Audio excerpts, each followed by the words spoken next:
There is improvisation, and then there is jazz improvisation. Throughout the century, all kinds of communities all over the world gathered to push this music forward. Every now and then, there's a bright star that revolutionizes the way people approach this music. Some melodies come and go, but some melodies are timeless and persist, and they become a staple part of the jazz language that is regularly played all over the world still to this day. We call this jazz vocabulary. In this video, we're going to go over 5 essential pieces of jazz vocabulary that every musician should know. All of these can be found in our brand new resource here at Jazz Lesson Videos, entitled the Essential Jazz Vocabulary Workbook, where we share with you several dozens of traditional phrases that are heard in jazz recordings that span many decades. And to take it a step further, I've incorporated multiple different contexts of how to play each line, and included practical exercises for all of them with instructional text guides to ensure that these will be integrated into your own vocabulary. Recordings of all the material in the book are included in the resource package. If you'd like to download this resource, you can find the link in the description below and use the code VOCAB5 for $5 off.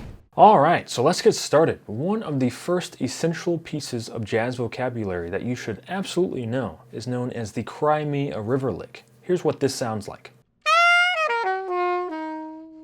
This phrase is extremely versatile, and you'll hear it in jazz recordings all over. This lick gets its name as the Cry Me a River lick because it's the melody of a song written in 1953 by Arthur Hamilton, entitled Cry Me a River. First, let's break this lick down, and then we'll go over some strategies on how to actually get it into our own improvisation. Essentially, it's a descending minor triad, but we add the ninth. We're going to start on the ninth, land on the root, descend to the 5th and then the minor 3rd, giving us our C minor triad. Then we'll play the 9th again and land back onto the root. Again, all this will sound like this.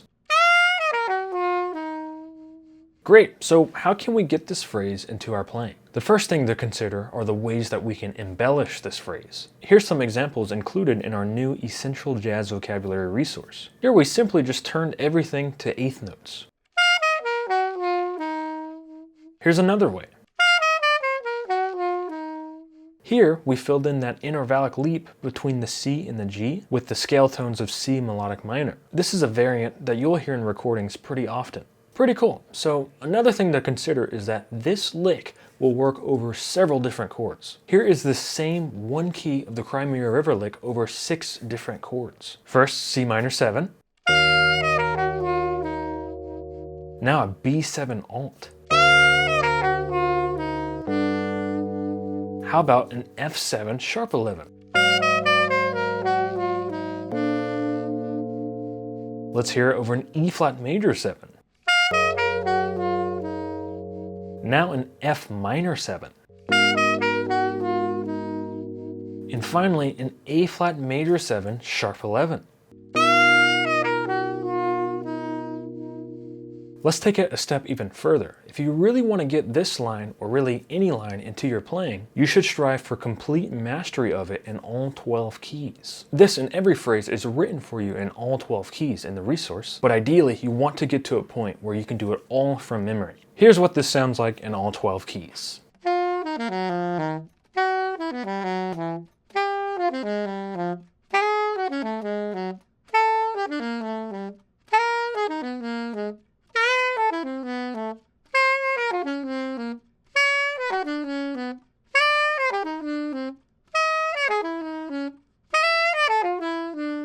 Great, so now that you've got a good feel for how this phrase sounds, it can be really helpful to observe this lick in multiple contexts. Let's take a listen to a phrase from page 2 of the book, over the chord progression of the first 8 bars of the jazz standards All the Things You Are.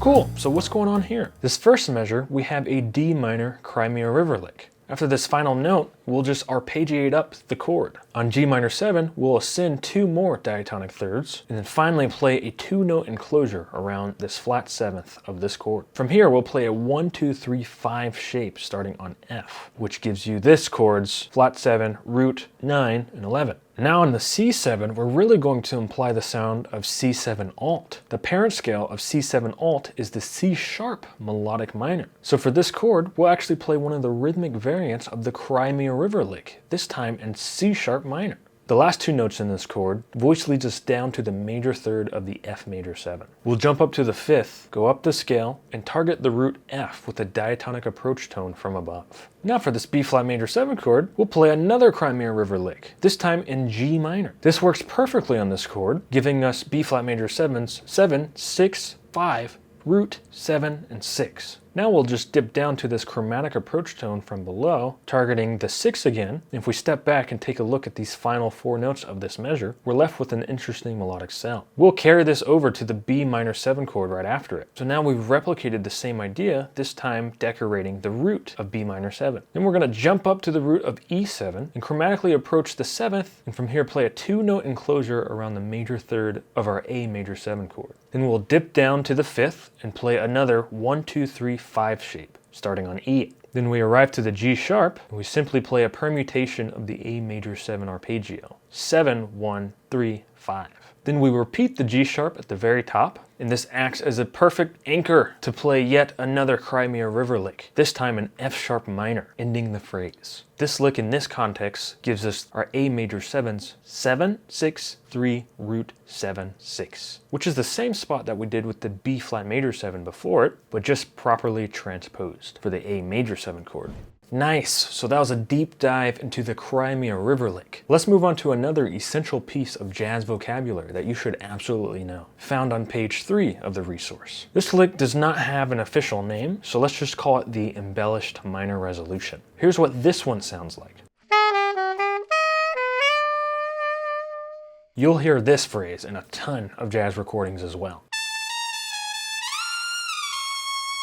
Let's go ahead and break this lick down, then we'll look at it in multiple other contexts so we can integrate it within our own improvisation. The first 4 notes are really an embellishment around the root of our E7 flat 9 chord, E. We chromatically approach from above, then land on E, then dip down 1 chromatic note and return to the E. So really, it's a double chromatic approach to E. Now, we're going to make a sudden intervallic leap all the way up to the flat 13 and dip back down to the 3rd. And finally, we'll play an early resolution to the 9th of our destination minor chord, A minor 7. Let's hear it all again slowly.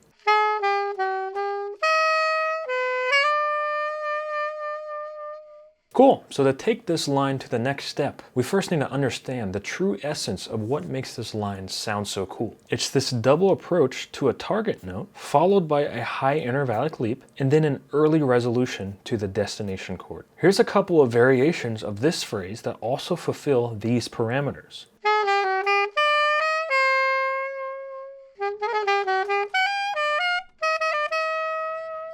You can even take this double chromatic approach technique and apply it to every note of the bass triad of your chord. In this case, our E7 flat 9's E major triad. Here's what this would sound like.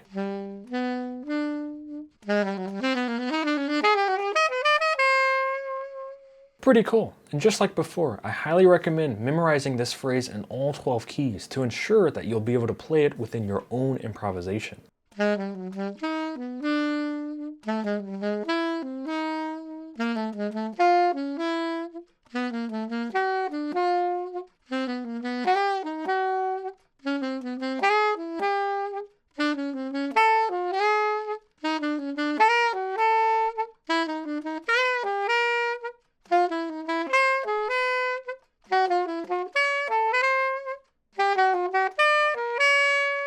Nice, so now we can finally take a look at this line from page 4 of the book that demonstrates this embellished minor resolution in multiple contexts. This is through the chord progression of the A section in the jazz standard Softly as in a Morning Sunrise.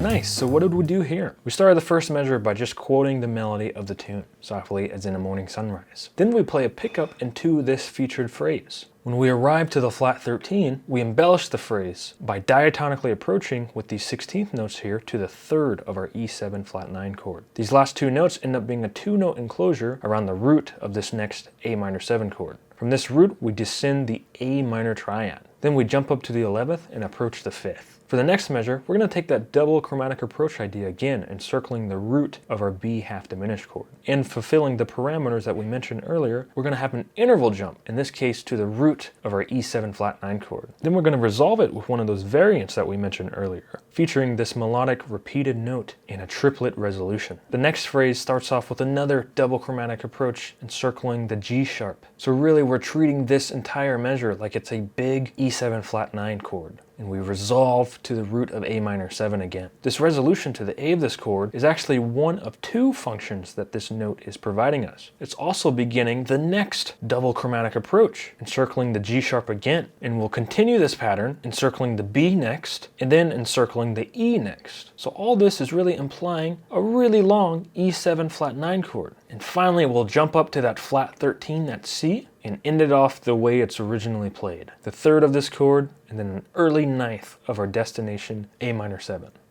Awesome, so let's go ahead and move on to the next essential piece of vocabulary that all jazz musicians should know. This one, found on page 5 of the resource, is a sequence that you'll hear variations of in hundreds of jazz recordings. We'll call this one the guide tone sequence. I'll explain why in a second, but first let's just hear how it sounds.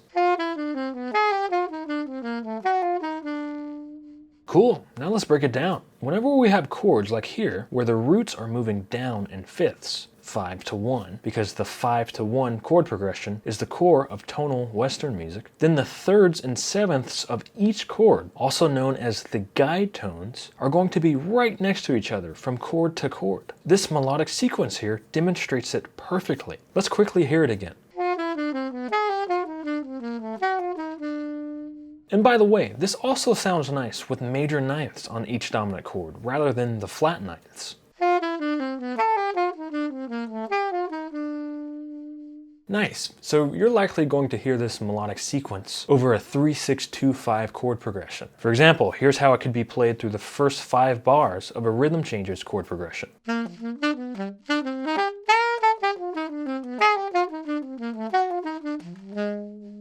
Taking this a step further, a really great workout, not just for your improvisation, but also just for your ears in general, is to continue this sequence through all of the keys. We'll turn that destination G major 7 chord into a G minor 7 chord, and just continue this sequence through short 2/5s. Let's hear how it sounds.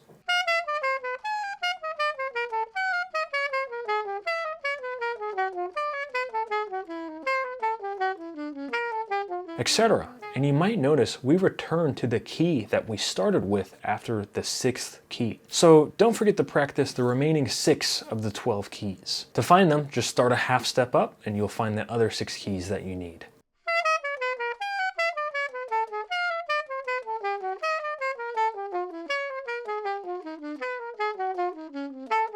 Now, let's hear this sequence in multiple contexts through a chorus of Blues for Alice found on page 6 of the resource.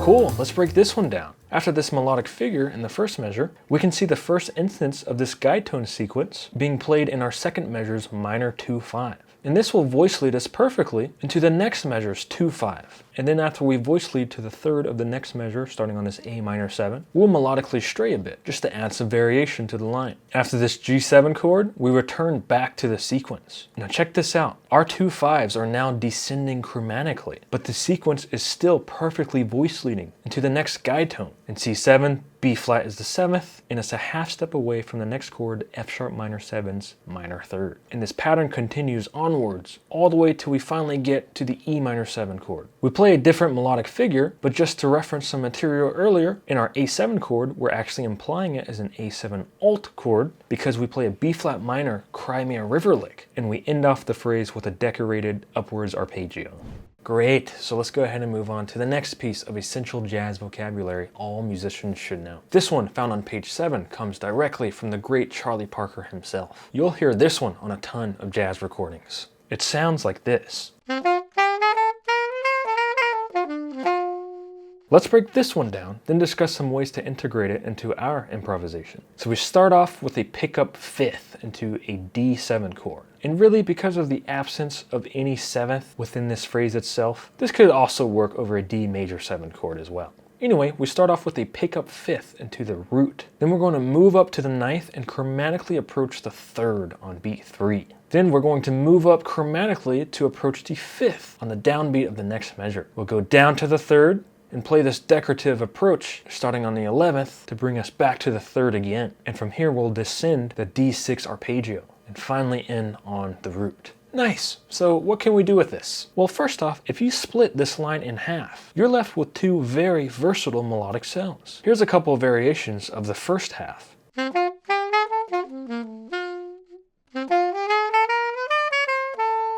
Pretty cool. Here's a couple of variations for the second half.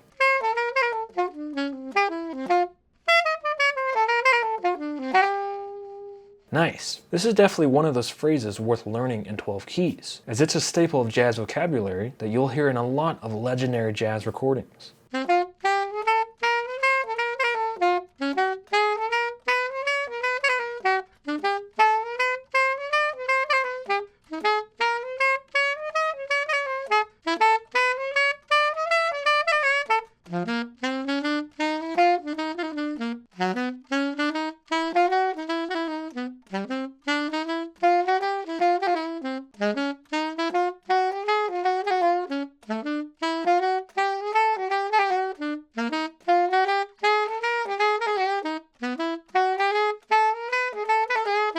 Cool. Now, it's always helpful to look at a lick being played in context of a real chord progression. Here's an example from page 8 of this line being utilized through a blues chord progression.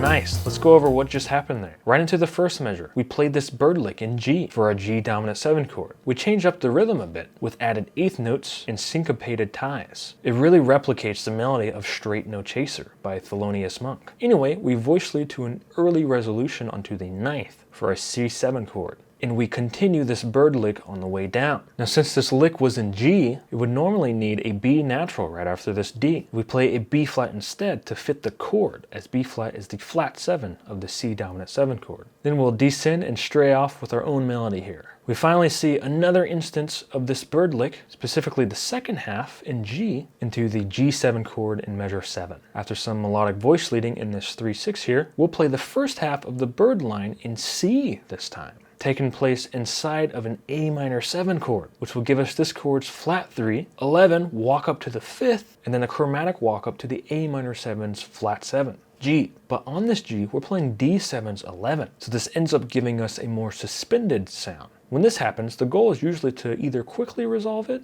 or stylistically resolve it. In this case, we do both. We turn this into a 2-note enclosure around the third, and from here on, we end the phrase with our own melody. Excellent. So the final piece of essential jazz vocabulary that I want to share with you in today's video is called the Honeysuckle Rose lick. This can be found on page 9 of the resource, and it sounds like this. This lick is definitely found on a ton of jazz recordings. It gets its name as the Honeysuckle Rose lick because it's the main melody of the jazz standard entitled Honeysuckle Rose, written by Fats Waller. So what exactly is going on in this melodic motif? Essentially, in its most fundamental form, it's a permutation of a minor 7 chord. The permutation has the notes in this order: the flat 3, the 5, the flat 7, and the 1.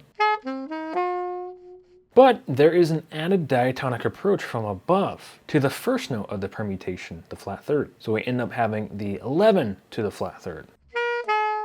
And there's another diatonic approach from above to the last note of the permutation, the root. So it ends up being the 9 to the root. Let's hear it all together.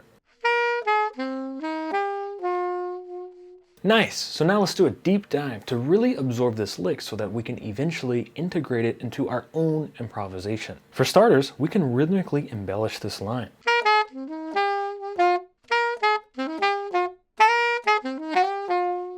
We can also melodically embellish it.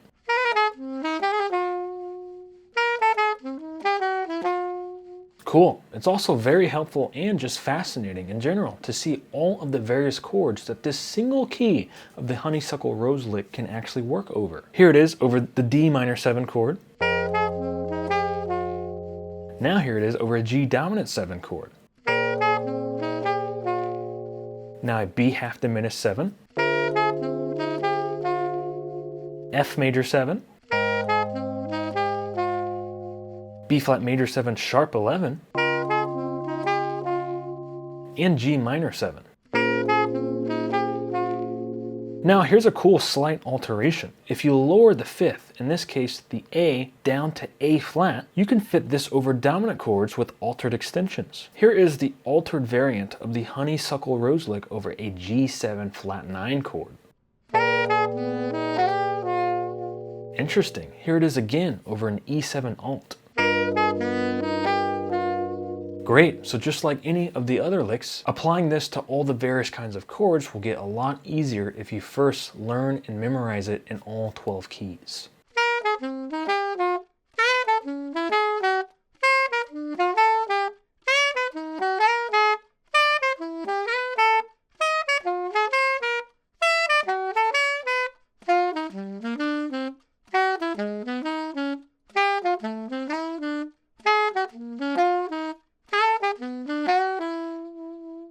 Amazing, so now let's go ahead and take a look at this Honeysuckle Rose lick being played in multiple contexts over a chord progression. This is a phrase found on page 10 of the resource through the chord progression of the last 8 bars of the tune, This I Dig of You. Let's hear it first and analyze it.